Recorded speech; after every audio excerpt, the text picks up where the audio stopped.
والباطن مولاي ولا قيل وقال والباطن مولاي ولا قيل وقال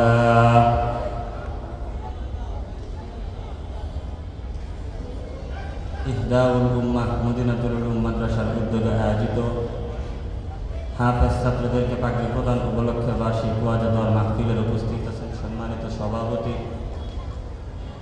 উপস্থিত আছেন হযরত উলামায়ে কেরাম। বড়দের মজমা, বড়রা কথা বলবেন। এখানে কথা বলার মতন কোনো আইলেম, কোনো আমল, কোনো ইস্তেদাদি আমার নাই। আপনাদের এলাকার মসজিদ খাপাড়া মসজিদের সম্মানিত খাদেম মুয়াজ্জিন সাহেব হযরত মাওলানা মোহাম্মদ মুনাইম ভাই, তিনি আমাকে সেই ছোট থেকে পেলে বসে বড় করেছেন। তা আমার আব্বার ছাত্র, অত্যন্ত ছোটকাল থেকে তাদের কোলে পিঠে আমি মানুষ করেছি। তো বড় ভাই পোস্টারে নাম কবে দিয়েছে সেটাও আমি জানি না, কিছুই বলতে পারি না। হঠাৎ করে গতকালকে রাত্রে ফোন দিয়েছে, ফোন ধরে নেই, সকালে ঘুম থেকে ওইটা বলতেছে তোমার কিন্তু প্রোগ্রাম হয় না এসে। তো যেভাবেই হোক এসেছি, যদি দুই চারটা কথা বলি, আপনাদের কি সেই কথাগুলো শোনার মেজাজ আছে না নাই একটু বলেন তো দেখি। আপনারা কিছু মানুষ সেই এক একজন এক এক জায়গা থেকে এসে এই জায়গায় বসে পড়েছেন। আর এখনও সমাজের মধ্যে এত মানুষ আছে, কেউ চায়ের দোকানে, কেউ ক্যারাম খেলায়, কেউ ফেসবুকে, কেউ ইউটিউবে, কেউ টিভির সামনে, কেউ এক এক ধরন দুনিয়াবি নানান ব্যবসা বাণিজ্যের যায় ঝামেলার ভিতরে আছে না নাই। তাহলে আল্লাহ তাআলা যা আমাদেরকে বানাইছেন, আল্লাহ তাআলাকে আমাদেরকে শুধুমাত্র এই ধরনের দুনিয়াবি কাজকর্মের জন্য বানাইছে এই জন্য। দেখেন আল্লাহর কোরআন কি বলতেছেন, আফাহাসিবতুম আন্নামা খালাকনাকুম আবাসাও ওয়া আন্নাকুম ইলাইনা লা তুরজাউন। ও আমার দুনিয়ার বান্দারা, তোমরা কি মনে করেছো আমি আল্লাহ তোমাদেরকে অনর্থক বানাইলাম? আর তোমরা কখনো আমি আল্লাহর কাছে প্রত্যাবর্তিত হইবা না, আমি রবের কাছে আসবা না। ও আল্লাহ, আপনি বলতেছেন আমাদেরকে অনর্থক বানান নাই, তাহলে আপনি আমাদেরকে কেন বানাইলেন? সবাই আওয়াজ দিয়া বলেন, আল্লাহকে জিজ্ঞাসা করা দরকার কি দরকার না? কথা বলেন, জিজ্ঞাসা করা দরকার কি দরকার না? এবার আল্লাহকে প্রশ্ন করি, আল্লাহ আপনি বললেন আমাদেরকে অনর্থক বানান নাই, তাহলে আপনি আমাদেরকে কেন বানাইলেন? এবার আমার আল্লাহ আরেকটা আয়াতের মধ্যে জানায় দেন, ওয়া খালাকাতুল জিন্না ওয়াল ইনসা ইল্লা লিয়াবুদুন। আমি আল্লাহ পাক রব্বুল আলামিন মানব জাতি এবং জিন জাতিকে বানাইছি আমি আল্লাহর ইবাদত করবার জন্য। আবার কথা ঠিক কিনা? এবার আল্লাহকে প্রশ্ন করি, আল্লাহ আপনি বললেন আমাদেরকে অনর্থক বানান নাই, আপনার ইবাদতের জন্য বানাইছেন। ও আল্লাহ, দুনিয়ার মধ্যে আমি হায়াত পাইছি 60 বছর, 70 বছর, 80, 100 বছর, কিন্তু আমরা আপনার ইবাদতটা করব কত বছর গো আল্লাহ? যদি দুনিয়ার মধ্যে 10 বছর, 15, 20, 30, 100 বছরের মধ্যে কত বছর আপনার ইবাদত করব? এবার আমার আল্লাহ আরেকটা আয়াতের মধ্যে জানায় দেয়, ওয়াবুদ রাব্বাকা হাত্তা ইয়াতিয়াকাল ইয়াকিন। ও আমার দুনিয়ার বান্দারা, তোমরা মরণ আসা পর্যন্ত আমি রবের ইবাদত করবা। এবার আল্লাহকে প্রশ্ন করে, আল্লাহ আবার আপনি এটা আমাদেরকে কি শোনাইলেন? আমাদেরকে কি আবার মরা লাগবে কিনা? এবার আমার আল্লাহ আরেকটা আয়াতের মধ্যে জানায় দেয়, কুল্লু নাফসিন যায়িকাতুল মাউত। প্রত্যেকটা নফসকে মৃত্যুর স্বাদ আস্বাদন করা লাগবে। সবাই আওয়াজ দিয়া কথা কোন ঠিক কিনা? এবার আল্লাহকে প্রশ্ন করি, আল্লাহ আপনি বললেন আমাদেরকে মরা লাগবে। আমরা বাঙালি জাতি, আমাদের বুদ্ধি কম নাই। ও আল্লাহ, আমি বিমানবন্দরে গিয়া কোনো একটা বিমানের মধ্যে চইরা, আল্লাহ আমি মক্কায় চলে গেলাম, অথবা মদিনায় চলে গেলাম, অথবা আমি ইউরোপ, আমেরিকার, পৃথিবীর যে কোনো প্রান্তে পলায়ন করি না কেন গো আল্লাহ, যেই জায়গায় পলায়ন করি মরণ থেকে বাঁচবার জন্য পলায়ন করে আমি বাঁচতে পারবো কিনা? এবার আল্লাহ আরেকটা আয়াতের মধ্যে জানায় দেয়, কুল্লা ইয়ানফাকুমুল ফিরার ইন ফারারতুম মিনাল মাউতি আবিল ফাস। ও আমার বান্দা, তুমি এই মরণ থেকে বাঁচবার জন্য সেই জায়গায় পলায়ন করো না কেন? মরণ তোমাকে ওই জায়গায় পাকড়াও করবে। আমার দিয়া কথা কোন ঠিক কিনা? এবার আল্লাহকে প্রশ্ন করি, আল্লাহ মরণ যেই যায় ওই জায়গায় আমাকে যদি পাকড়াও করে, এবার মরণ থেকে বাঁচবার জন্য আমি ইউরোপ যাব না, আমি আমেরিকাও যাব না, আমি মক্কাও যাব না, আমি মদিনাও যাব না গো আল্লাহ। ও আল্লাহ, আমি একটা লোহার দোকানে গিয়ে আমি একটা লোহা দিয়া লোহার খাঁচা তৈরি করলাম, অথবা একটা কাঁচ দিয়া কাঁচের ঘর তৈরি করলাম। ও আল্লাহ, এই কাঁচের ঘরের মধ্যে নাকি একটা পিপিলিকাও ঢুকতে সক্ষম নয়। আল্লাহ, যদি আমি ওই ঘরের মধ্যে পলায়ন করি মরণ থেকে বাঁচবার জন্য, ওই জায়গায় মরণ থেকে আমি বাঁচতে পারবো কিনা? এবার আল্লাহ আর একটা আয়াতের মধ্যে জানা দেন, আইনামা তাকুনু ইউদরিকুমুল মাউত ওয়ালাউ কুনতুম ফি বুরুজিম মুশাইয়াদা। ও আমার বান্দা, তুমি এই মরণ থেকে বাঁচবার জন্য যত বড় লোহার খাঁচার মধ্যেই পলায়ন করো না কেন, অথবা যত শক্তিশালী কাচের ঘরের মধ্যেই পলায়ন করো না কেন, মরণ তোমাকে ওই জায়গায় পাকড়াও করবে। কথা কোন ঠিক কিনা? এবার আল্লাহকে বলি, আল্লাহ যেনই যাই মরণ আমাকে পাকড়াও করবে, ঠিক আছে, মরা তো লাগবে, কোনো সন্দেহ নাই, বিশ্বাস করলাম। কিন্তু আল্লাহ দুনিয়ার মায়ায় পইরা কখনো আমাদের এই দুনিয়া থেকে একটা সেকেন্ড আগে বিদায় নিতে মনে চায়, অথবা আল্লাহ মনে চায় দুনিয়ায় একটা দিন বেশি থাকতে, আল্লাহ এমন কোন অপশন আছে কিনা? এবার আল্লাহ আরেকটা আয়াতের মধ্যে জানা দেন, লিকুল্লি উম্মাতিন আজাল ফাইযা জাআ আজালুহুম লা ইস্তাখিরুনা সাআতাও ওয়া লা ইস্তাকদিমুন। ও আমার বান্দা, মরণের সময় প্রত্যেকের জন্য নির্ধারণ করা, কারো মরণ একটা সেকেন্ড আগেও হবে না, কারোটা পরেও হবে না। আওয়াজ দিয়ে কথা কোন ঠিক কিনা? বয়ান কি চলবো না চলতো না? একটু জোরে সরে কন, চলবো কি চলবো না? জোরে সরে যদি একটু সুবহানাল্লাহ, আলহামদুলিল্লাহ, আল্লাহু আকবার বলা লাগে, রাজি আছেন তো আপনারা? একটু জোরে বলেন, রাজি আছেন তো? এবার আসেন আমরা আল্লাহ নবীর একটা হাদিস শুনি। আল্লাহর নবীর একজন সাহাবী বলেন, খরাজনা মা রাসূলিল্লাহি সাল্লাল্লাহু আলাইহি ওয়াসাল্লাম ফি জানাযাতি রাজুলিন মিনাল আনসার। আমরা আল্লাহর নবীর সাথে একজন আনসারী সাহাবার জানাজার মধ্যে রওনা দিলাম। এমন সময় ওই জায়গায় গিয়ে আমরা দেখতে পাইলাম ওই সাহাবীর কবরটা কেবলমাত্র খনন করা হইতেছে, এখন ওই কবরের মধ্যে ওই সাহাবীর লাশটা দাফন করা হয় নাই। আল্লাহর নবী ওই কবরের সামনে গিয়ে অনেক শান্তভাবে বসে গেলেন। কান্না আলা রুউসিনা আত-তায়র। আমরা সাহাবায়ে কেরাম নবীর সামনে এমন শান্তভাবে বসে গেলাম, আমাদের মাথার উপরে যদি কোনো পাখি আইসা বইসা যায়, ওই পাখির বুঝার কোনো উপক্রম নাই পাখিটা মানুষের উপরে বসছে না কোনো গাছের উপরে বসছে। আল্লাহর নবীর একজন সাহাবী বলেন যে আমরা নবীর সাথে একজন আনসারী সাহাবার জানাজার মধ্যে গেলাম, গিয়ে দেখতে পাই মাত্র কেবলমাত্র কবরটা খনন করা হইতেছে।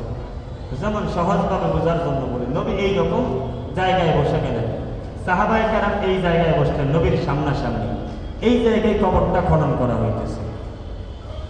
দীর্ঘক্ষণ নবী মাথাটা নিচের থেকে দিয়ে তাকায় রয়েছেন।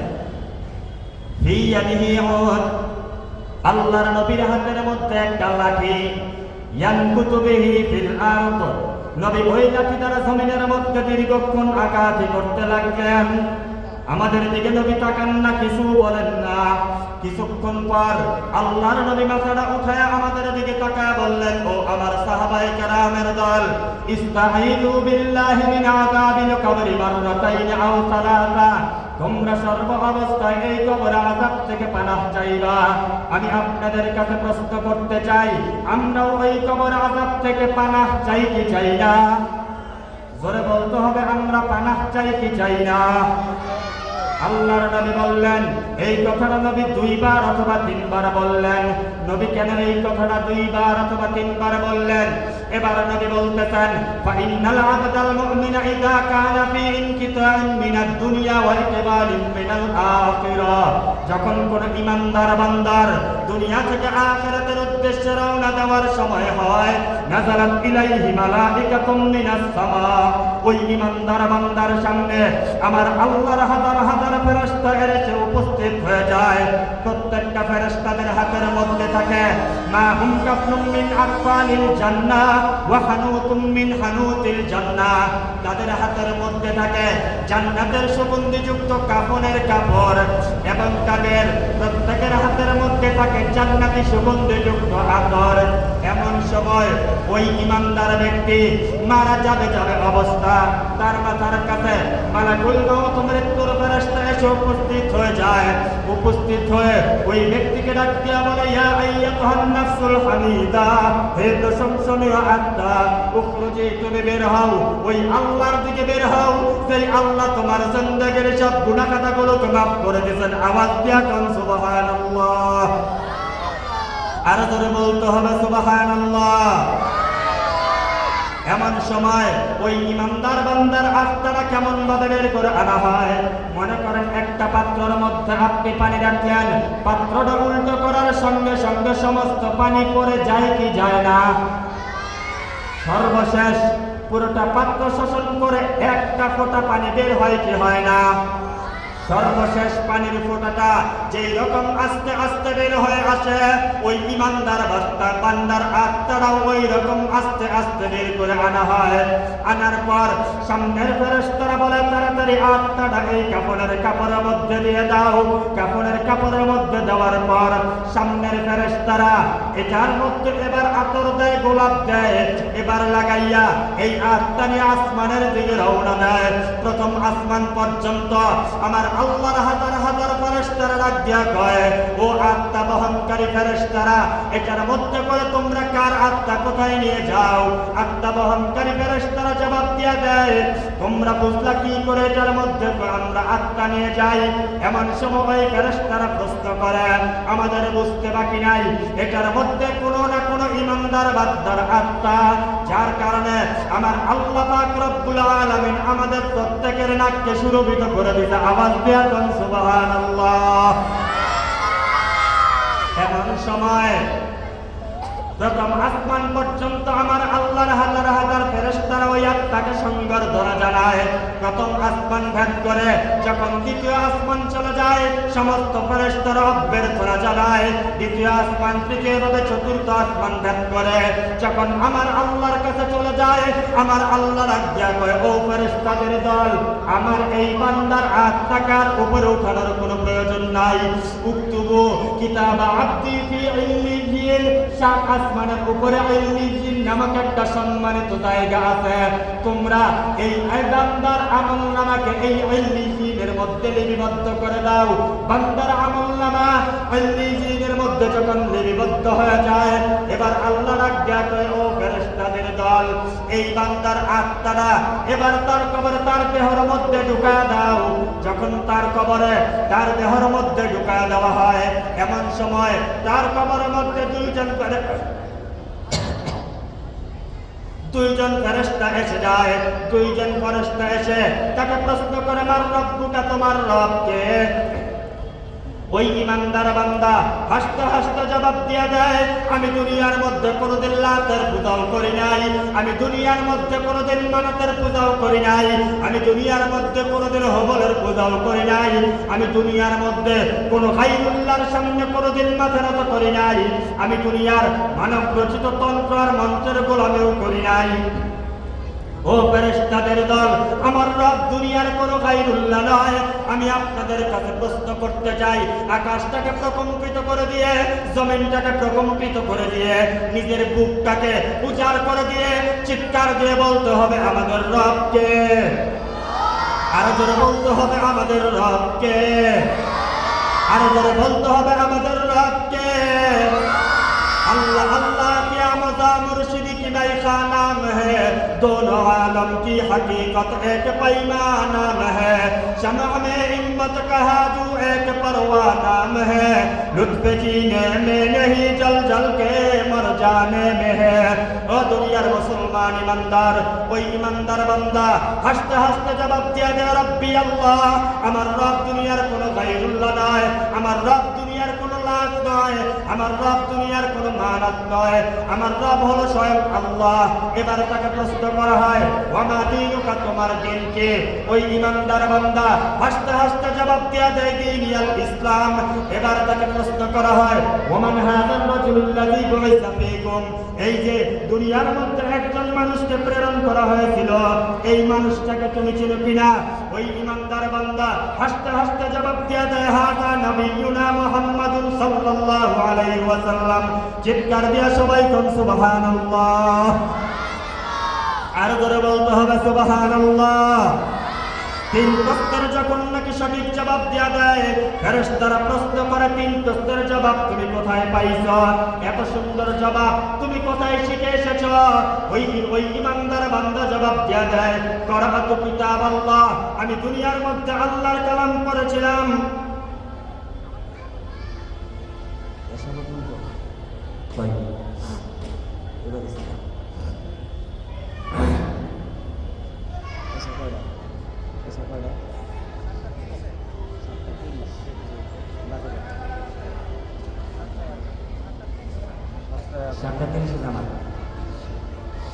বয়ান যদি চলে শুনবেন তো, আমার বয়ানের টাইম দেওয়া 30 মিনিট, হঠাৎ করে দিছে এসে আমার পর্যন্ত দিয়া বলছে, ব্যস্ত লাগে বলছে, ওয়াজটা একদিকে খালি হয়ে যেতেছে।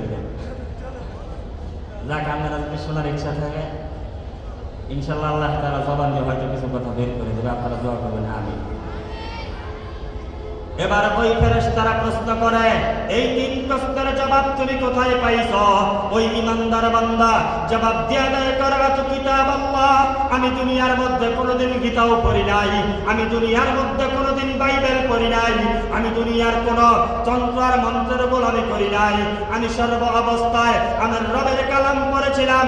শুধুমাত্র তাই নয়, এই যে ইহদাতুল উম্মাহ মাদ্রাসা, এই মাদ্রাসার আলেমদের সাথে আমি বড় উঠা বসা করতাম। কাপাড়ার মসজিদের ইমাম সাহেবের সাথে, মুয়াজ্জিন সাহেবের সাথে আমার বড় ভালো সম্পর্ক ছিল। আমি আলেমদেরকে বড় মহব্বত করতাম, বড় ভালোবাসতাম। এই জন্য আমার রব আমাকে 3 প্রশ্নের জবাব দিয়ে তোমাদের সামনে উপস্থিত করে দিয়েছে। সবাই আওয়াজ দিয়ে চিৎকার দিয়ে এখন সুবহানাল্লাহ। এমন সময় আমার আল্লাহ ডাক দিয়া কয়, ও ফেরেশতাদের দল, আমার এই বান্দাকে তোমরা আর কোনো বিরক্ত করবা না, আমার বান্দাকে আর কোনো প্রশ্ন করবা না। এবার আল্লাহ ডাক দিয়া কয়, ও ফেরেশতাদের দল, আফরিশুহু মিনাল জান্নাহ, আমার বান্দার কবরের মধ্যে জান্নাতের বিছানা বিছা দাও। চিৎকার দিয়া সুবহানাল্লাহ। একটু আমি হাতটা লড়াইলে সাথে সাথে চিৎকার দিয়া বলবেন সুবহানাল্লাহ, পারবেন তো? বলেন তো দেখি। আবার এমন সময় আমার আল্লাহ রাজ্জা বলবে, ফেরেশতাদের দল, আফরিশুহু মিনাল জান্নাহ, আমার বান্দার কবরের মধ্যে জান্নাতের বিছানা বিছা দাও। ওয়া আলবিসুহু মিনাল জান্নাহ, আমার এই বান্দার শরীরের মধ্যে জান্নাতের পোশাক পরিধান করা দাও। ওয়াফতাহু লাহু বাবান ইলাল জান্নাহ, আমার বান্দার এই কবরের সঙ্গে সরাসরি জান্নাতের কানেকশন করা দাও। যখন জান্নাতের কানেকশন করা দেওয়া হয়, ওই ইমানদার বান্দা কবরের মধ্যে থাইকা দেখে জান্নাতের মধ্যে হুররা নাচানাচি করতেছে। ওই ইমানদার বান্দার মনে চায় হুরদেরকে ধরবার জন্য। আমার আল্লাহ রাজ্জা কয়, নাম কানাউমাতিল আরুস লা ইউকিযুহু ইল্লা হাব্বা আহলি, আমার আল্লাহ রাজ্জা কয়, ও ইমানদার বান্দা, তুমি এই কবরের মধ্যে বাসর রাতের দুলার মতন ঘুমায় থাকো, তাদেরকে ধরার কোনো প্রয়োজন নাই। আল্লাহ কেন বাসর রাতের দুলার কথা বললেন? ও দুনিয়ার মুসলমান ইমানদার, আল্লাহ কেন ওই কবরের যাত্রীকে, কবরের বান্দাকে নতুন জামাইয়ের কথা বললেন, নতুন দুলার কথা বলার কারণটাকে? আমার আল্লাহ এই জন্য বলেছেন, বাসর রাতের দুলাকে পরের দিন যেমন তার প্রিয়তমা ছাড়া দুনিয়ার অন্য কেউ জাগ্রত করে না। ও আমার ইমানদার বান্দা, আজকে এই কবরের মধ্যে তোমার কোনো প্রিয়তমা নাই, কাজেই আজকে এই কবরের মধ্যে আমি আল্লাহ তোমার প্রিয়তম হয়ে গেলাম। আরেকটু জোরে কোন সুবহানাল্লাহ। فقلت بك يا إلهي من له ذات قليل مخلصا بالصدق يأتي عند بابك يا جليل ذنبه ذنب عظيم فاغفر الذنب العظيم إنه شخص غريب مذنب عبد جليل সকলেই পড়েন লা ইলাহা ইল্লাল্লাহ লা ইলাহা ইল্লাল্লাহ। একটু জোরে জোরে পড়েন সবাই, লা ইলাহা ইল্লাল্লাহ লা ইলাহা ইল্লাল্লাহ।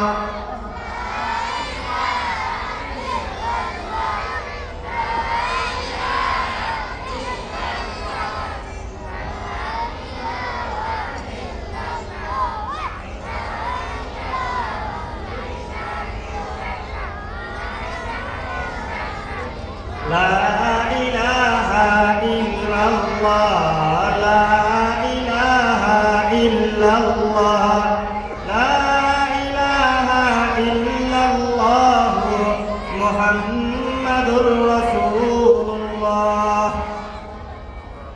এই হাদিস আল্লাহর নবী কবরের সামনে বইসা আল্লাহর নবীর সাহাবায়ে কেরামদেরকে শোনাইতেছে। হাদিসের মাত্র অর্ধেকাংশ আমি আপনাদের সামনে বললাম, আর বাকি অর্ধেকাংশ রয়েছে। এবার নবী বলেন, ওয়া ইন্নাল আবদাল ফাজির, যখন নাকি কোনো পাপাচার ব্যক্তির দুনিয়া থেকে আখিরাতের উদ্দেশ্যে রওনা দেওয়ার সময় হয়, নাযালাত ইলাইহি মালাইকাতুম মিনাস সামা, ওই ঈমানদার বান্দার সামনেও আমার আল্লাহর হাজার হাজার ফেরেশতা এসে উপস্থিত হয়ে যায়। সুদুল ওজুদ, তাদের চেহারাটা থাকে অত্যন্ত ভয়ঙ্কর কালো। মাহুমুল মাসু, তাদের হাতের মধ্যে থাকে সালার বস্তা, সালার শক। এমন সময় ওই পাপাচার ব্যক্তি মারা যাবে অবস্থা। এমন সময় ওই মালাকুল মাউত মৃত্যুর ফেরেশতা তার মাথার কাছে এসে ডাক দিয়া বলে, ইয়া আইয়াতুহান নাফসুল খাবিসা, হে খারাপ আত্মা, উখরুজি, তুমি বের হও, ওই রবের দিকে বের হও, ওই রব তোমার উপরে রাগান্বিত। সবাই আওয়াজ দিয়া কর নাউযুবিল্লাহ। এমন সময় ওই পাপাচার ব্যক্তির আত্মাটা কিভাবে বের করে আনা হয়? মনে করেন আপনার প্রত্যেকটা পশমের গোড়ায় একই টাইমে একই সাথে যদি কাঁটা দিয়ে আঘাত করা হয়, আপনি যেই রকম কষ্ট অনুভব করবেন, ওই পাপাচার ব্যক্তির আত্মাটা ওই রকম কষ্ট দিয়ে বের করে আনা হয়। বের করে আনার পর সামনের ফেরেশতারা কয়, তাড়াতাড়ি এই যে সালার বস্তার মধ্যে আত্মাটা দিয়ে দাও। সালার বস্তার মধ্যে আত্মা দেওয়ার পর সামনের ফেরেশতারা কয়, কার আত্মা, তাড়াতাড়ি এই জায়গা থেকে এটাকে সরাও, এটার পচা দুর্গন্ধ আমরা সহ্য করতে পারি না। এবার এই আত্মা নিয়ে প্রথম আসমানের দিকে যখন নাকি ফেরেশতারা রওনা হয়ে যায়, প্রথম আসমান পর্যন্ত আমার আল্লাহর হাজার হাজার ফেরেশতারা রাখিয়া কয়, কার আত্মা, কোথায় নিয়ে যাও, তাড়াতাড়ি এই আত্মা সরাও। আত্মা বহনকারী ফেরেশতারা প্রশ্ন করে, তোমরা কিভাবে বুঝলা এটার মধ্যে করে আমরা আত্মা নিয়ে যাই?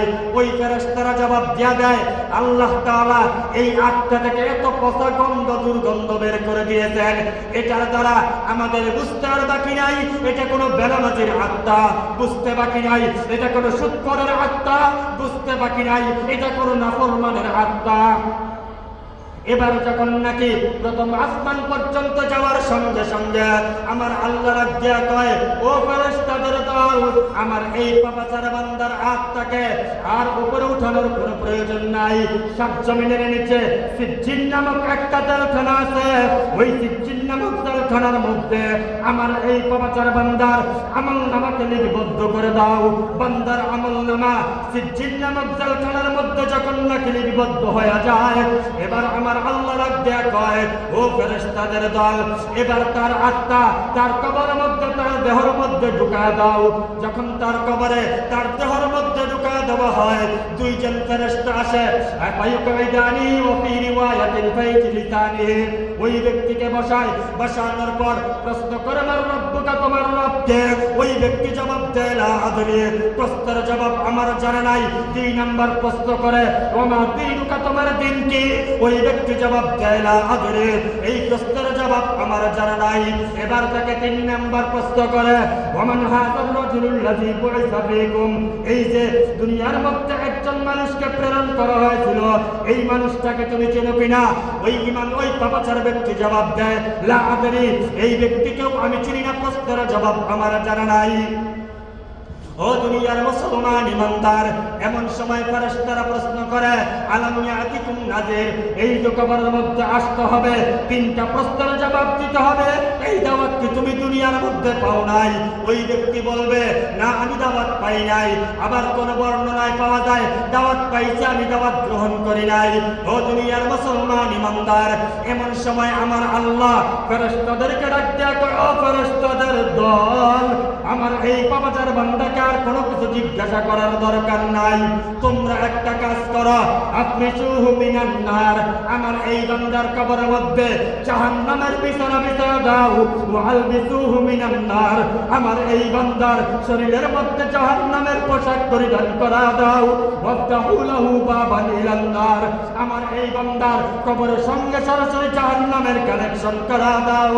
ও দুনিয়ার মুসলমান ইমানদার, উলামায়ে কেরাম সাক্ষী, যখন নাকি তার কবরের মধ্যে জাহান্নামের কানেকশন করা দেওয়া হবে, লাহুম মিন জাহান্নাম মিয়ান ওয়া মিন ফাওকিহিম গাওয়াশ, বান্দা ডানে তাকায় দেখবে আগুন দেখা যায়, বান্দা বামে তাকায় দেখবে আগুন দেখা যায়, বান্দা সামনে তাকায় দেখবে আগুন দেখা যায়, বান্দা পিছনে তাকায় দেখবে আগুন দেখা যায়, বান্দা যেই দিকে তাকায় খালি দেখা আগুন আর আগুন দেখা যায়।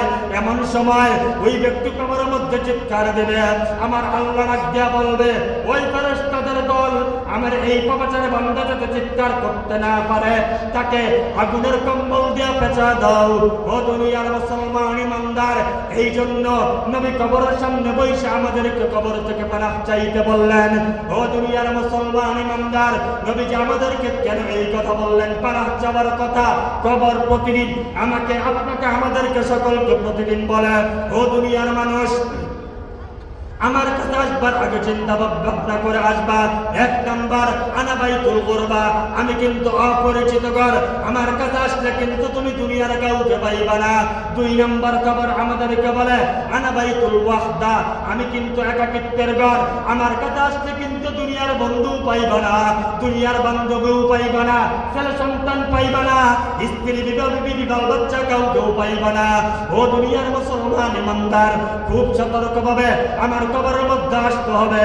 তিন নম্বর কবর আমাদেরকে বলে, ও দুনিয়ার মানুষ, আনা বাইতুদ দুদ, আমি কিন্তু সব বিচ্ছু পোকামাকড়ের ঘর, আমি কিন্তু লেক সিটির 10 তলা বাড়ির কোন ভিআইপি কোন প্রাসাদ নয়, আমি খিলক্ষেতের নিকুঞ্জের কোন একটা ভিআইপি দামি কোন ফ্ল্যাট নয়, আমার কাছে আসলে কিন্তু ইটালিয়ান টাইলসে মোড়ানো কোন ফ্ল্যাটও নয়, আমার কাছে আসলে কিন্তু তুমি এসির বাতাস পাইবা না। ফাইনাল কথা হলো, আমি মাটির ঘর, আনা বাইতুত তুরাব, ফাইনাল কথা হলো আমি মাটির ঘর। ও দুনিয়ার মুসলমান ইমানদার, আমার কাছে আসবার আগে কিন্তু চিন্তা ভাবনা করে আসবা। আওয়াজ দিয়ে এখন নাউজুবিল্লাহ। আল্লাহর নবী কবরের সামনে বৈশা এই ভয়ঙ্কর বাণী আমাদেরকে শোনাইলেন, সাহাবায়ে কেরামদেরকে এই ভয়ঙ্কর বাণী শোনাইলেন যে, ও আমার সাহাবায়ে কেরামের দল, তোমরা সর্ব অবস্থায় এই কবরের আযাব থেকে আল্লাহ তাআলার কাছে পানাহ চাইবা। কেন পানাহ চাইলা? যদি তুমি ইমানদার হও তাহলে আলহামদুলিল্লাহ ভালো, আর যদি নাকি তুমি পাপাচার ব্যক্তি হয়ে যাও তাহলে কিন্তু তোমার অবস্থা খুব ভয়ানক। কি বলতেছে? তোমার অবস্থা খুব ভয়ানক। এই জন্য আমি আপনাদের কাছে প্রশ্ন করতে চাই, এই যে দুনিয়া থেকে বিদায় নিতে হবে, এটার মধ্যে কি কোনো সন্দেহ আছে? কথা মনে হয় যারা পিছনের কন্যায় বোঝা যায়, এখন মনে হয় বাঁচার পরীক্ষা, বাঁচতে পারবেন, এমন কোনো কথা আছে নাকি? আওয়াজ দেওয়া বলতে হবে, আমাদের সকলকে মারা যাওয়া লাগবে কি লাগবে না? मौत को समझा है काफिल इख्तिताम जिंदगी, मौत को समझा है काफिल इख्तिताम जिंदगी, दर हकीकत मौत है सुबह दवाम जिंदगी। ও বন্ধু, কবি বলতেছেন, তুমি তো মনে করছো মৃত্যু বলা হয় তোমার জিন্দেগির ইতিহার অন্তিম সজ্জাকে। না না না না, জিন্দেগির ইতিহার অন্তিম সজ্জাকে মৃত্যু বলা হয় না, বরং মৃত্যু তো বলা হয় আখিরাতের জিন্দেগির সকালবেলাকে।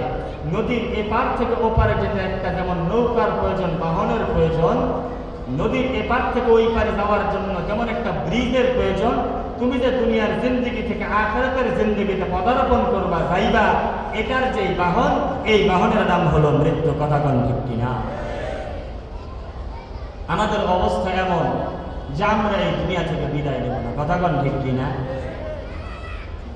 তো আমাদের সকলকে মারা যাওয়া লাগবে কি লাগবে না? এবার নবী বলতেছেন, ফামিনহুম শাকিয়্যু ওয়া মিনহুম সাঈর, আখিরাতের ময়দানে দল হবে দুইটা। আওয়াজ দিয়া কোন কয়টা? আরো জোরে বলতে হবে, আওয়াজ নাই, আমার গলার সাউন্ড নাই। আবার ফামিনহুম শাকিয়্যু ওয়া মিনহুম সাঈর, দল হবে দুইটা। আওয়াজ দিয়া বলেন কয়টা? একটা দল হলো ফামিনহুম শাকিয়্যুন ওয়া মিনহুম সাঈর, একটা দল হলো হতভাগা, আর একটা দল হলো সৌভাগ্যবান। ফাআম্মাল্লাযীনা শাকু ফাফিন নার ওয়া আম্মাল্লাযীনা সুঈদু ফাফিল জান্নাহ। যারা নাকি সৌভাগ্যবান তাদের ঠিকানা হলো জান্নাত, আর যারা নাকি হতভাগা তাদের ঠিকানা হলো জাহান্নাম। নবী কি কয়? কিয়ামতের মাঠে দল হবে দুইটা, আওয়াজ দেয়া বলেন কয়টা? দুইটা। একটা হচ্ছে হতভাগা আর একটা হচ্ছে সৌভাগ্যবান। যারা সৌভাগ্যবান তাদের ঠিকানা কি, আর যারা হতভাগা তাদের ঠিকানা কি? এবার নবী বলতেছেন যারা সৌভাগ্যবান তাদের গুণ আবার দুইটা। কয়টা? কথা বলে না কয়টা? ইন্নাল্লাযীনা আমানু ওয়া আমিলুস সালিহাত, এক নাম্বার ঈমান, দুই নাম্বার আমলুস সালেহ নেক কাজ। এক নাম্বার কি? ঈমান, দুই নাম্বার কি? নেক কাজ। এবার আল্লাহ বলতেছেন, আল্লাহর প্রশ্ন করি, আল্লাহ আপনি যে বললেন যারা নাকি সৌভাগ্যবান তাদের গুণ দুইটা, একটা হচ্ছে ঈমান, দুই নাম্বার হচ্ছে নেক কাজ। আল্লাহ ঈমান যদি লইয়া যায়, দুনিয়ার রাইফেলের সামনে পইরা তো আমরা মাঝে মধ্যে ঈমান বিক্রি করে ফেলি। পার্বত্য অঞ্চলে এক ডিব্বা ডানুর দুধের জন্য মানুষ ঈমান বিক্রি করে ফেলে, মানুষ দলের জন্য ঈমান বিক্রি করে ফেলে, মানুষ দুনিয়ার জন্য ঈমান বিক্রি করে ফেলে। আছে না নাই? কথা বলেন নাই সবাই? আছে না নাই? আল্লাহকে প্রশ্ন করি, আল্লাহ আপনি যে বললেন আমাদেরকে ঈমান নিয়ে যাওয়া লাগবে, আল্লাহ ঈমানটা কেমন ক্যাটালগটা জানা দরকার। আছে না নাই? আমরা যে ঈমানটা নিব আমাদের সামনে তো একটা দৃষ্টান্ত প্রয়োজন। এবার আল্লাহ বলতেছেন আমিনু কামা আমানান নাস, ঈমান আনো তাদের মতন ঈমান। আল্লাহ তো বলছেন আমিনু কামা আমানান নাস, ঈমান আনো তাদের মতন ঈমান।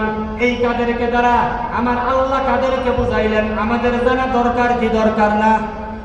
কথা কয় না সবাই? জানা দরকার কি দরকার না? আল্লাহ বলেন আমিনু কামা আমানান নাস, ঈমান আনো তাদের মতন ঈমান। মুফাসসিরিনে কেরামগণ বলেন এইটার তিনটা ব্যাখ্যা। এক নাম্বার আল্লাহর নবীর সাহাবায়ে কেরাম, দুই নাম্বার বিভিন্ন কাফেরের বিবি, তিন নাম্বার আব্দুল্লাহ ইবনে তামের, যার একজনের দাওয়াতে নাকি 12,000 মানুষ ঈমান আনছে। সুবহানাল্লাহ। তাহলে সাহাবায়ে কেরামের ঈমানটা কেমন ছিল আমাদের জানা দরকার কি দরকার না? আবার বিভিন্ন কাফেরের বিবির ঈমানটা কেমন ছিল এটাও তো আমাদের জানা দরকার। দেখেন সাহাবায়ে কেরামের ঈমানটা কেমন ছিল।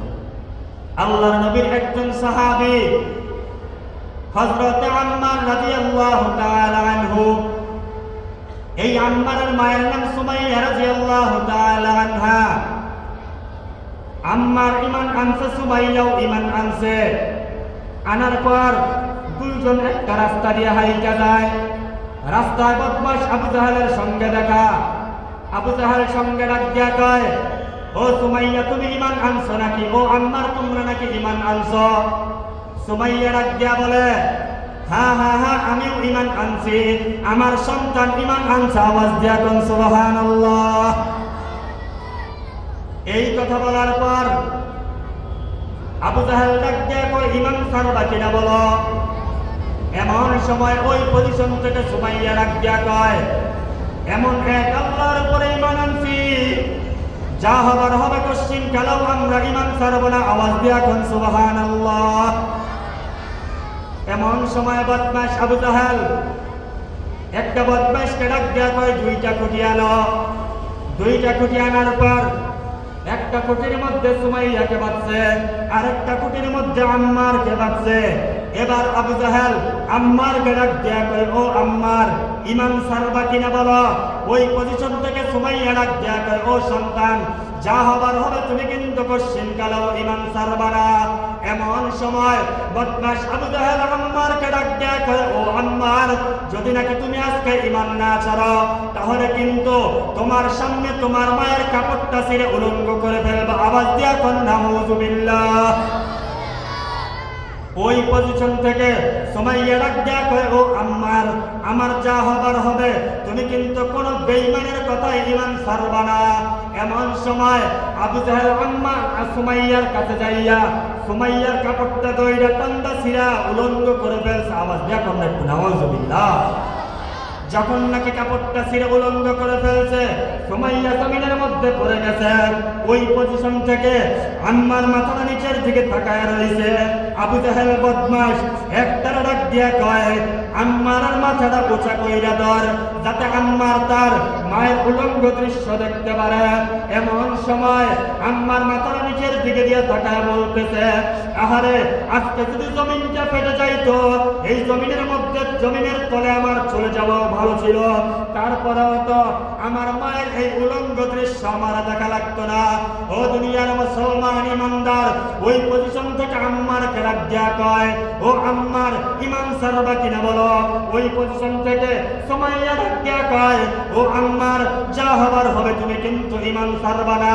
এমন সময় আবু জাহেল একটা নেজা আনছে, বর্ষা আনছে। বর্ষা আইনা সুমাইয়া রাদিয়াল্লাহু তাআলা আনহার গুপ্ত অঙ্গের মধ্যে একের পর এক আঘাত করা আরম্ভ করে দিছে। এমন সময় সুমাইয়া রাদিয়াল্লাহু তাআলা আনহা জমিনের মধ্যে পয়রা গড়াগড়ি করতেছেন। জমিনটা রক্তে রঞ্জিত হয়ে গেছে। ওই পজিশন থেকে সুমাইয়া আম্মার ডাক দিয়া বলে, ও আম্মার, কিছুক্ষণের মধ্যেই মনে হয় আমি এই দুনিয়া থেকে বিদায় নেব, কিন্তু খবরদার, আমি দুনিয়া থেকে বিদায় নেওয়ার পর তুমি কিন্তু কোনো কাফেরের কথায় ঈমান তারাবার আওয়াজ দিয়া কোন সুবহানাল্লাহ। আমার আল্লাহ ডাক দিয়া কয়, আমিনু কামা আমানান নাস। এই যে সুমাইয়ার মতন ঈমান আনা লাগবে, আম্মারের মতন ঈমান আনা লাগবে। সবাই আওয়াজ দিয়া কোন তাদের মতন ঈমান আনতে আমরা রাজি আছি না নাই? আরো জোরে বলতে হবে, আমরা রাজি আছি না নাই? আল্লাহর নবীর আরেকজন সাহাবী খুবাইব রাদিয়াল্লাহু তাআলা আনহু, আল্লাহর নবী 10 জনের একটা কাফেলাকে পাঠাইলেন দাওয়াত দেওয়ার জন্য। এমন সময় ওই এলাকার কাফেররা, বেঈমানরা 10 জনকে বন্দী করছে।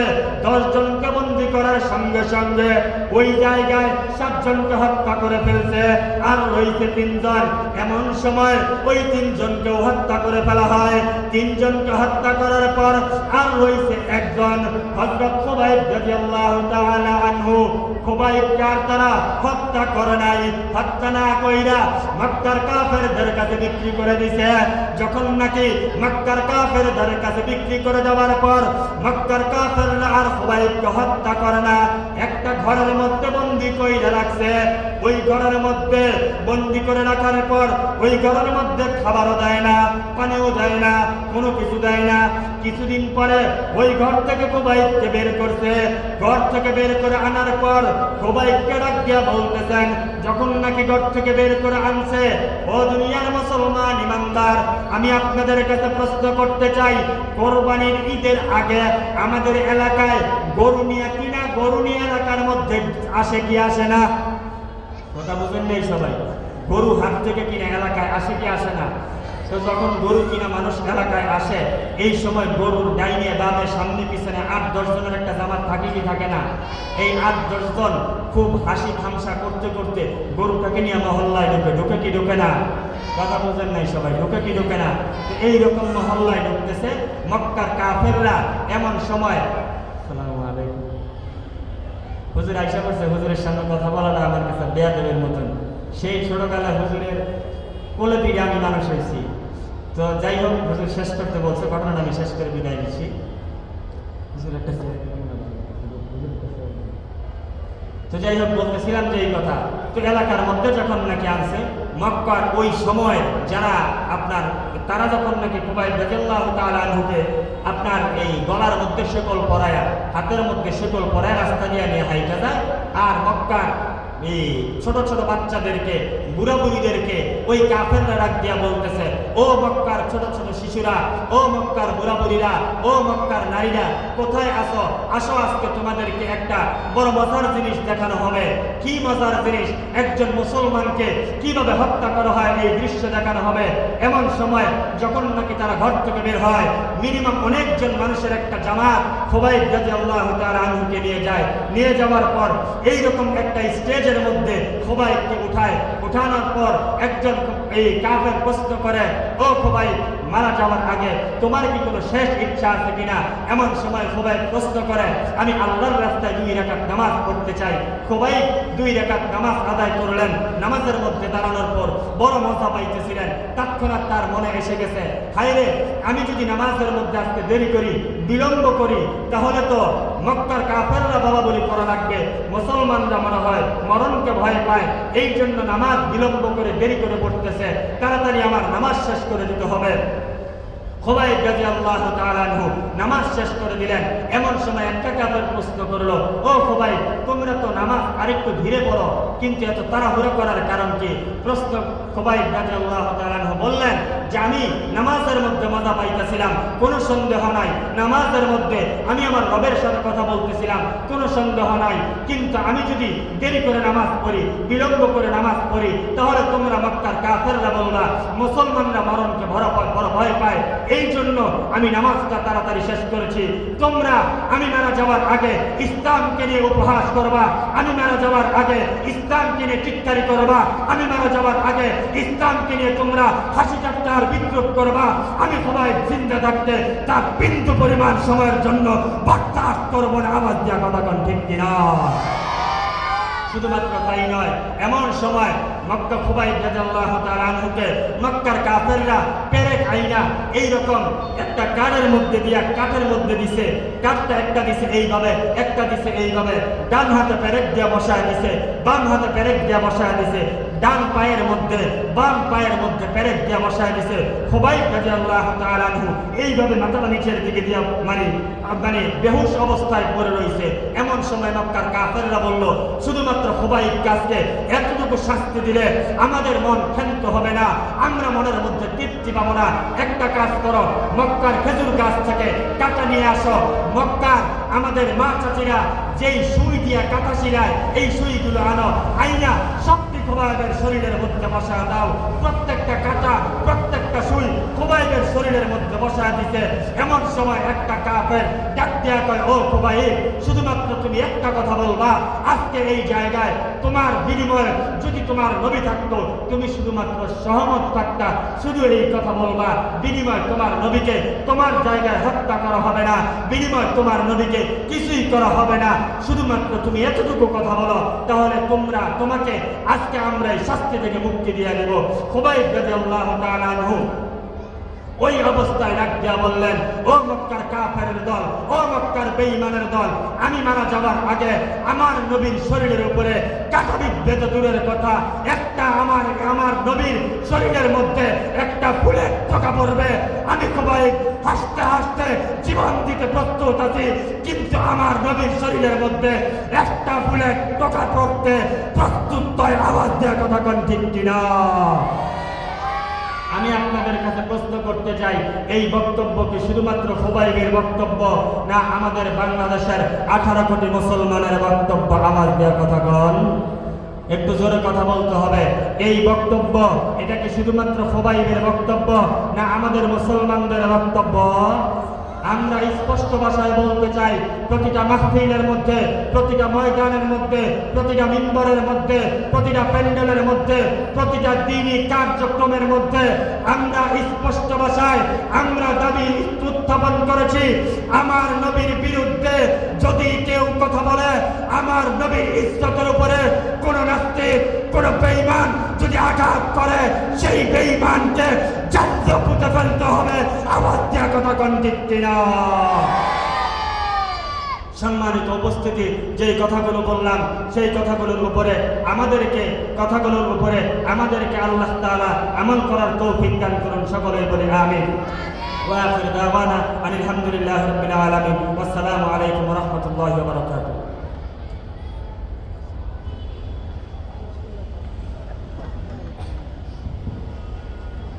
এখন আজান হচ্ছে, আমরা একটু পরে ইনশাআল্লাহ আবার আলোচনা শুনব। আমাদের মাঝে এসে হাজির হয়েছেন আমাদের খিলক্ষেতের সকলের শ্রদ্ধেয় মুরব্বী, সকল ওলামা তলাবাদের মুরব্বী, ঐতিহ্যবাহী খিলক্ষেত বাজার মাদ্রাসার সম্মানিত শেখুল হাদিস মুহতামিম সাহেব। আজানের পরে ইনশাআল্লাহ উনি নসিহত শুরু করবেন। চলে যাবো তাহলে নামাজের দিন আছে অল্প টাইমে কম জমা হলো আমাদের সময় আছে আধা ঘন্টা নামাজের এখনও আধা ঘন্টার সময় আছে, আমরা কেউ না যাই। এখানেও জামাত হবে ইনশাল্লাহ। হুজুর অল্প সময় কথা বলবেন, আমরা সকলে ধীরে স্থিরভাবে বসি। আজানের পর ইনশাআল্লাহ আলোচনা শুরু করি।